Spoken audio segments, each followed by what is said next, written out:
première question qui pourrait être un peu ironique, enfin, c'est celle qui suit une interview Messine que vous racontez. Et vous terminez le paragraphe par « Pourquoi le roman impossible ?» C'est à la page 199. Et donc, plus sérieusement, pour reformuler la question, plutôt que le « Pourquoi le roman impossible ?» c'est qu'est-ce qui a fait naître ce livre? Parce qu'il est évidemment très lié aux deux précédents, à un projet romanesque d'ensemble. Donc, qu'est-ce qui vous a conduit à ce livre-là? Alors, il est sans doute lié aux deux précédents, mais il trouve son origine dans un livre antérieur encore, qui est Jura, qui est mon deuxième roman. Puisque Samuel Richard, donc le personnage narrateur du roman Impossible, était déjà le personnage principal de Jura. Et dans Jura, et plus particulièrement dans le dernier chapitre de Jura, on laissait Samuel Richard inconsolable face à la mort de sa mère. Inconsolable et peut-être aussi même en colère, parce que il y avait déjà une réflexion, je crois, sur les pouvoirs de la littérature. Est-ce que la littérature peut, d'une certaine manière, nous permettre de sauver ce que nous aimons et, au fond, d'éviter la dégradation ou la disparition. Et là, avec le roman Impossible, Samuel Richard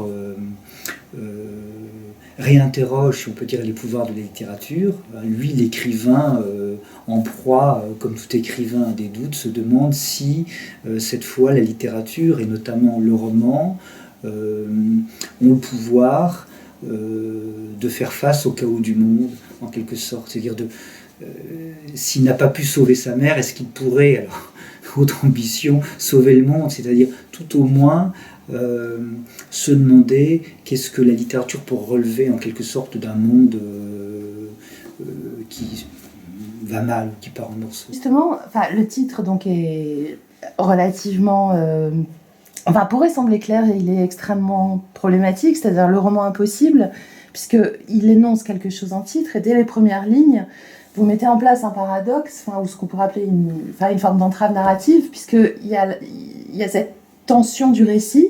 Il est impossible, ce roman. D'ailleurs, il sera longtemps différé. Il cache un autre titre, qui est le titre du dernier chapitre, en quelque sorte. Et en même temps, c'est évidemment le livre que vous tenez entre les mains, puisque c'est écrit dans les premières lignes. Donc, est-ce que l'adjectif du titre, impossible, ne porte pas plutôt sur le mot roman, en fait, sur cette entrave qui fait qu'il y a un livre à écrire, qui ne peut pas être écrit, et d'autres livres s'écrivent autour de ce roman impossible. Effectivement, on peut entendre le roman Impossible comme un titre, on pourrait dire, assez générique. Qu'est-ce que le roman peut encore aujourd'hui? S'agissant justement d'une époque que l'on peut considérer comme tragique. Au fond, Samuel Richard, lorsque s'ouvre le roman, nous sommes au printemps 2016, a bien sûr à l'esprit les événements du mois de janvier, c'est-à-dire la tuerie de Charlie Hebdo. Et finalement, peut-on encore écrire de la fiction si on considère que la fiction, je ne sais pas, quelque chose qui renvoie au divertissement? Peut-on écrire encore de la fiction alors que l'on est face, on va dire, à une urgence à la fois historique et politique? Donc là, le roman impossible, c'est peut-il y encore avoir du roman et pourquoi faire? Mais bon, là, le titre peut aussi s'entendre de manière, on pourrait dire, plus singulière, s'agissant de ce roman-là à écrire, qui est, alors nous en parlerons, qui est ce que j'appelle le livre de Malik, c'est-à-dire de Malik Oussekine, puisque alors même que Samuel Richard se trouve assez rapidement hanté par la mort de l'étudiant français qui a été donc tué par les forces de police en 1986 à Paris, il se rend compte que ce roman-là lui résiste. Et pour des raisons qui ne sont pas seulement des raisons littéraires ou esthétiques, mais qui sont des raisons sans doute politiques. Je me disais par exemple qu'il arrive que les écrivains fassent état de formule que je trouve assez ridicule, de l'angoisse face à la page blanche. Là, c'est l'angoisse face à la page écrite. C'est-à-dire, dans ce que j'écris, il y a quelque chose tout à coup qui produit de l'angoisse. En tout cas, c'est ce que dit Samuel Richard, et qui, d'une certaine manière, l'entrave dans ce projet qui lui paraît en même temps nécessaire.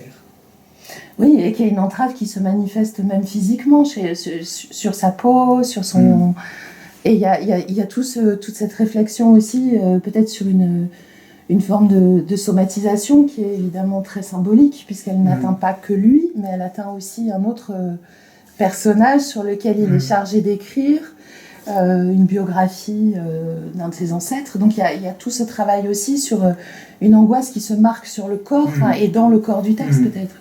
Oui, bah alors, ça, si vous voulez, je pense que le roman impossible, c'est aussi un livre sur la création romanesque. Qu'est-ce que c'est qu'écrire un roman en tout cas pour l'expérience qui est la mienne, écrire un roman est vraiment une épreuve, enfin pas au sens affligeant ou doloriste du terme, mais une épreuve qui à la fois je dirais m'emporte et me transforme. Et ce que je veux dire par là, c'est que le temps et l'énergie que je peux y consacrer, j'ai écrit le roman impossible sur une durée de 4 ans, en y travaillant presque chaque jour. Le temps et l'énergie que je peux y consacrer sont tellement considérables que, au fond, je ne peux m'y tenir que parce que je suis d'une certaine façon envoûté, inventé. Et donc on peut imaginer effectivement qu'un romancier, en l'occurrence Samuel Richard, dans cet envoûtement ou cette hantise qui sont les siens, somatise évidemment. Beaucoup de vos livres ont une inspiration évidemment venue du réel, et c'est une inspiration aussi depuis une temporalité, c'est-à-dire c'est une pensée de l'histoire aussi. Et ici, il y a, alors vous l'évoquiez, la décisive année 2016, caractérisée par ces événements tragiques, je vous cite, et puis l'autre grande date évidemment, qui est là une date plus, j'allais dire plus souterraine, et en même temps c'est faux, donc, mais bon, c'est le 6 décembre 86, évidemment, la mort de Malikou Sekine, comme origine, peut-être, de la noirceur d'aujourd'hui, d'une violence contemporaine. Donc il y a ce double travail sur l'histoire, à la fois comme actualité, puisqu'évidemment 2016, on est toujours pleinement dedans, je pense, et 2015 avec les attentats de Charlie. Et c'est aller chercher peut-être des racines de ce mal. Oui. C'est un des projets du livre. Oui, c'est sans doute un des projets du livre, mais toujours quand même avec cette réserve ou cette prudence, qu'il ne s'agit pas pour moi d'apporter des réponses à quoi que ce soit, mais simplement soulever des questions. Bon, ça c'est ma conception aussi du roman. J'ai parfois pu dire effectivement que ce qui m'intéressait c'était davantage la vérité que la réalité, mais une vérité évidemment qui est plurielle, qui est toujours tremblante ou tremblotante, et bien sûr je ne propose pas des thèses. Et puis je suis un peu aussi contrarié par le fait qu'aujourd'hui finalement on demande aux romanciers d'être aussi des sociologues, des historiens, des ethnologues, enfin ceux qui ne sont pas, enfin, ce que je ne suis pas pour le moins. C'est-à-dire que moi ma démarche elle est assez simple. Face à un réel premier, enfin qui n'est jamais tout à fait premier puisque c'est un réel au fond qui nous est en quelque sorte forgé par, je ne sais pas, les médias, l'opinion, la rumeur. J'essaye de contester en quelque sorte ce réel. Alors là, il s'agissant du réel de la France d'aujourd'hui. Si je pense à la formule de Stendhal, dont on a dit qu'elle définissait, mais c'est sans doute plus que cela, le roman réaliste, que le roman est un miroir que l'on promène le long d'une grande route. Moi, je change d'instrument. C'est pas le miroir, ce serait plutôt, je sais pas, le compteur Gégère ou la baramine, c'est-à-dire déposer des charges comme ça, des mines, des charges explosives dans la réalité. Alors là, si vous voulez, quand je disais Samuel Richard interroge les pouvoirs de la littérature, les pouvoirs du roman face au fond aux tragédies d'aujourd'hui, je pourrais dire face à la maladie de la société française. Je veux dire que dans ce qui nous arrive, je dirais, depuis les années récentes, la France n'est pas seulement une cible ou une victime, elle est aussi une société malade. Et d'abord simplement parce que si l'on parle de barbares, si l'on parle de barbares islamistes par exemple, ce sont des barbares qui sont nés en France, pour une part, ou en Belgique, enfin je veux dire ce sont des barbares qui sont nés au sein de notre société. Donc d'une certaine manière on voit bien en quoi ils sont aussi bien des assassins que des symptômes. Et par là, voilà, je me pose la question, pour répondre à ce que vous me demandiez, je me pose la question de savoir si un drame comme celui de la mort d'un étudiant français, mais d'origine algérienne, maltraité d'une certaine façon par le pouvoir de l'époque, enfin, mal digéré par la société française, ne peut pas, d'une certaine façon, produire aussi des effets 30 ans plus tard. Il me semble que tout le roman, en tout cas, moi c'est aussi comme ça que je l'ai lu, mais après c'est peut-être lié aussi à mes propres tropismes romanesques, mais je me suis demandé si un des sujets du livre, c'est pas où ça commence, ou comment ça commence, parce que c'est un peu la manière dont s'écrit aussi le roman, par des débuts successifs, par des incipits successifs, par des hypothèses de roman qui construisent un roman. Mais c'est aussi où trouver l'origine finalement de ce mal contemporain. Est-ce que c'est la guerre d'Algérie que vous évoquez aussi? Est-ce que, et avec ce lien par les voltigeurs, enfin les voltigeurs de Pasqua et les voltigeurs durant la guerre. Donc il y a cette espèce de déploiement d'un début qui est interrogé et qui n'est jamais évidemment fixé. Et ça va avec ce que vous disiez de j'écris pas des romans à thèse, enfin j'interroge. Et donc il y a ce déploiement d'une question depuis un début peut-être. Oui, non, mais ça c'est certain, c'est-à-dire que bon, je ne sais pas jusqu'où j'irai d'ailleurs quand je commence, et dans un retour possible comme ça des causes, quelles causes je vais trouver d'ailleurs, et au fond, voilà, il ne s'agit pas évidemment, un historien a le souci d'une certaine vérité historique. Moi je m'intéresse au fond à quelque chose qui serait davantage moral, si vous voulez. Je ne soutiens pas effectivement l'idée que ce qui se passe aujourd'hui trouve son origine dans la mort de Malik Oussekine ou dans, on pourrait dire, le refoulé de la colonisation de l'Algérie. Mais ce refoulé de l'histoire coloniale, je pense, n'a pas été assez interrogé dans ce qui nous arrive aujourd'hui. Et donc j'essaye un peu de l'interroger. Oui, c'est une interrogation des discours que l'on porte sur ces événements qui est dans le livre. Enfin, certains qu'on passe sous silence, d'autres qu'on transforme, enfin qu'on maquille. Enfin, il y a toutes ces vérités et enfin que vous interrogez toujours dans vos livres aussi, celle des médias, celle de la classe politique. Là, il y a tout ce travail sur différents discours, le discours que tiennent les ministres à la radio, par exemple. Et il y a tout ce feuilleté des discours qui est interrogé véritablement dans le livre. Et c'est aussi ça qui constitue le roman. Ce feuilleté du réel, en fait, et des discours du réel. Ouais. Oui, effectivement. Bon, là, notamment, la langue politique, qui peut être à la fois, je ne sais pas, bête et violente, et qui produit aussi des effets, bien sûr, dans le corps social. Je pense qu'un roman, quelle que soit son ambition, et donc ce roman est ambitieux, enfin en tout cas je l'ai voulu tel, doit aussi raconter une bonne histoire. Parce qu'il ne faut jamais rappeler peut-être que... Voilà, enfin jamais oublier de rappeler ce qu'est l'origine du roman.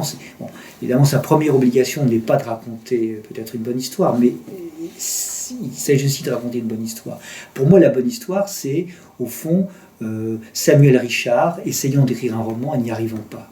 Et effectivement, à travers ses doutes, à travers ses digressions, etc., bon, toutes ces questions sur l'état de la société française se posent les unes après les autres. Mais c'est quand même d'abord aussi peut-être au fond un roman sur une vocation finalement. Pourquoi j'écris, qu'est-ce qui me pousse à écrire, etc. Bon, maintenant je mentirais si je disais que mon intérêt aussi se porte d'abord évidemment vers une réalité historique et politique, et que ce qui fait le lien peut-être entre ce roman-ci et les deux précédents, j'aime à penser qu'il y a une sorte de trilogie là qui s'est constituée.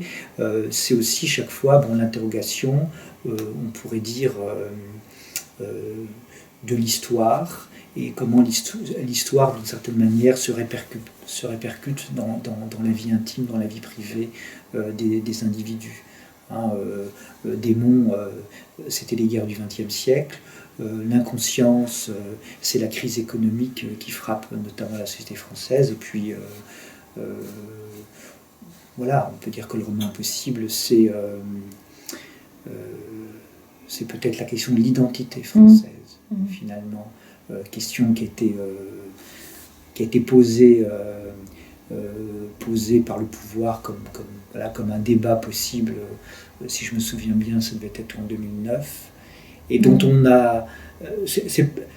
le fait d'instaurer ces débats qui ont eu lieu ici ou là sur notre identité n'est pas scandaleux ou inepte en soi, mais ça a été malmené, il y avait sans doute beaucoup d'arrière-pensées, et surtout on a pu voir là comment le refoulé notamment notre histoire coloniale opérait.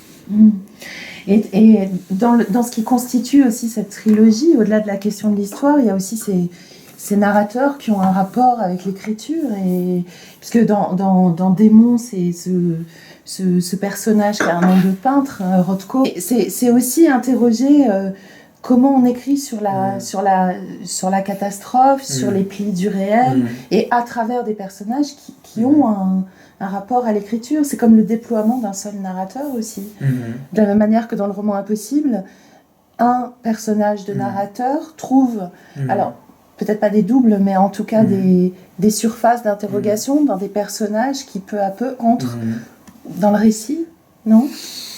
Oui, alors c'est difficile de répondre à cette question. Moi, je dirais que je conçois aussi le roman comme, au-delà de l'histoire qu'il s'agit de raconter, du récit, du romanesque proprement dit, comme étant aussi toujours l'occasion d'interroger ce que c'est que la littérature, sans tomber évidemment dans le spéculatif, etc.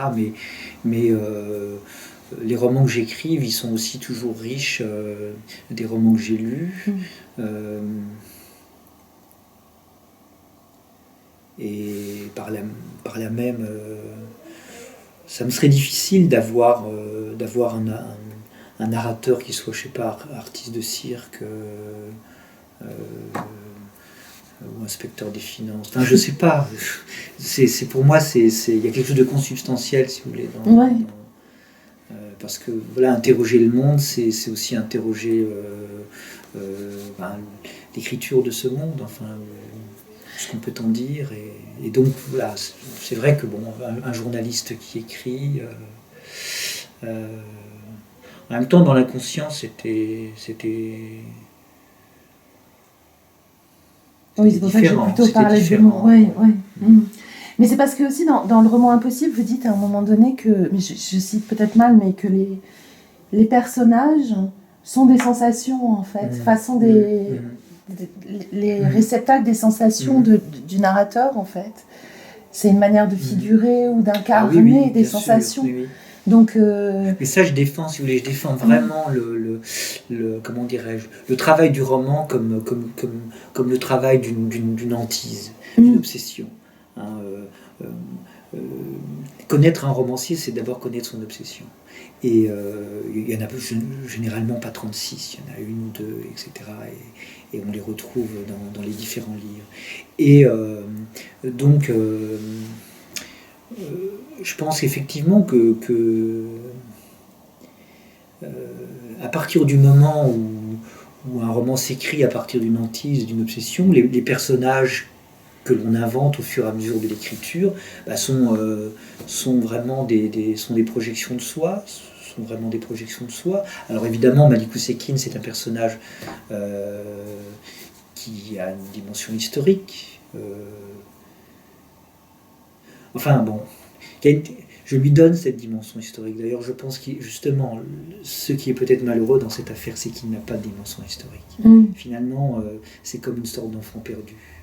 C'est un enfant perdu, mais la question que je me suis posée aussi, parce que moi je suis aussi de cette génération-là, c'est est-ce que c'est pas aussi le nom qui a porté à une certaine conscience politique ou à une certaine conscience du monde toute une génération alors d'étudiants qui ont manifesté contre la loi de Baquet, qui ont manifesté contre ce meurtre de Malik Oussekine. Est-ce qu'il n'est pas le nom aussi d'une conscience? Oui, mais un nom qui, je pense, c'est aussi perdu. C'est-à-dire le nom d'une génération. Effectivement, c'était aussi la génération de SOS Racisme, mais parce que voilà, j'enseigne en lycée, j'ai des élèves de terminale qui ont 18 ans, et juste avant que je termine mon manuscrit, j'ai eu la curiosité, comme ça, entre 2 heures de cours, de leur demander s'ils connaissaient le nom de Malik Oussekine. Et sur une classe d'une trentaine d'élèves, aucun n'avait entendu parler de Malik. Bon, c'est un lycée de province, etc. C'est pas un lycée de centre-ville, c'est un lycée moyen, banal, mais aucun de ces jeunes gens de 18 ans ne savait qui était Malik Oussekine. Donc c'est en ce sens-là que je dis c'est un enfant perdu. Je pourrais presque dire un enfant perdu de la République, d'une certaine manière. Et c'est aussi ce qui peut expliquer sa place très paradoxale dans le livre, puisqu'il est à la fois tout le temps là, il revient, son nom revient, etc. Et en même temps, écrire sur lui et ce roman impossible. Oui, parce que c'est pas seulement le projet de Samuel Richard, c'était mon projet, bien sûr. Et j'ai commencé à y travailler sérieusement. Je me suis dit, voilà, je vais écrire un roman qui s'appellera Le Livre de Malik. C'était mon titre de travail. Et j'ai commencé à me documenter. Et puis assez rapidement, je me suis trouvé embarrassé parce que au fond, sa disparition, tout en étant lointaine, est encore assez récente. J'imagine qu'une partie de sa famille vit toujours en France. Je voyais aussi ce que je pouvais déclencher comme mauvais effet en choisissant ce sujet. L'idée même que Malik Oussekine soit un sujet de roman, tout ça m'embarrassait, je veux dire pour des raisons pas vraiment esthétiques, mais morales presque. Et donc c'est comme ça que je suis allé chercher Samuel Richard, je suis allé le chercher de la dernière scène de Jura en disant que c'était avec lui que j'allais faire ce roman.